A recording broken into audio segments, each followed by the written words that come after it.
Hello and welcome back. Today we'll be going over a system I created in RPG Maker to disband and reform party members. While it's relatively easy when you have 4 or less party members and you can keep relative track of them in a more or less linear game, which is usually the case for a lot of starter projects. This is meant for projects that have a wider scope or range. If I was using similar techniques that I used in previous projects, all there would be a total of 4 party members, and it would be relatively easy to remove and add them as needed for this scene.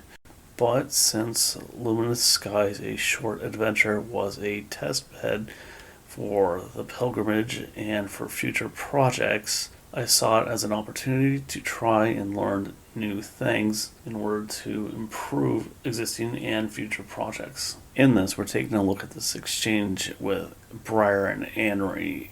Not so much the exchange itself, but what goes on to make this system work.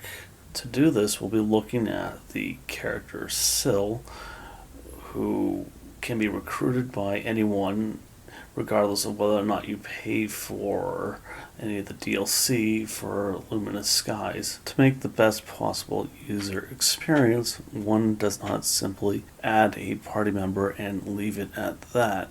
In this case, I used Anri's experience, in other words, the total number of experience points Anri has. I turned that into a variable called level set, and then I use that level of experience to add that to Syl's level in order to set her level equivalent to the rest of the party so that she isn't falling behind or too powerful, as I have seen in previous other games that have used this engine or older engines, that there were numerous complaints about party members not being powerful enough, and they were otherwise useless in other games. So I sought to rectify this in my own projects.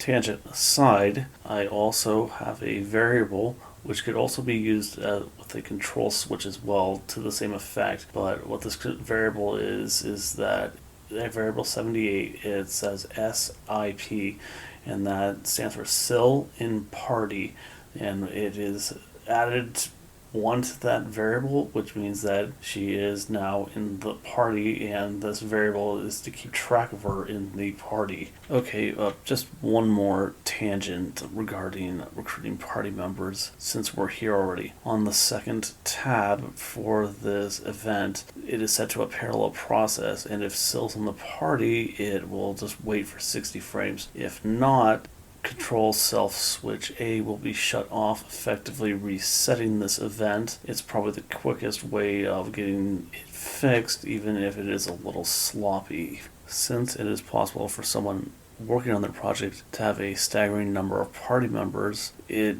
is a lot easier to keep track of this by using a common event. So now you see the party members being removed in turn, starting with the initial party members you started with and all these other ones that are blank. I wonder what these are.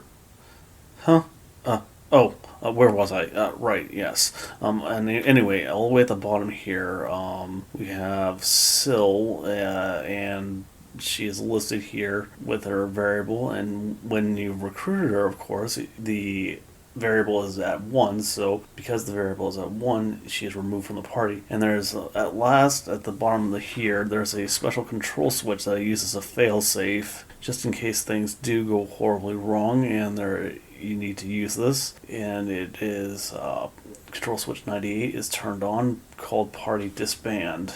That common event, of course, is used at the start of the conversation, and then at the end of the conversation we have a new common event, which is the inverse of it, called Reform Party, and that allows the party members, depending on if they have the variables listed here as active, they will be reformed into the party, including the ones that are default.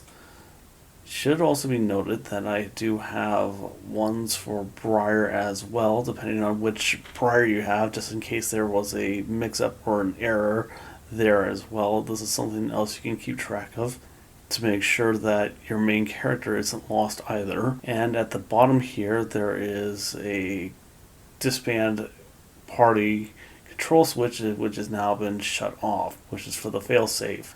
Okay, the failsafe itself, I have one located in the overworld. Let's say that conversation with Anri and Briar were to go through, but the reformed party, for whatever reason, that common event did not activate.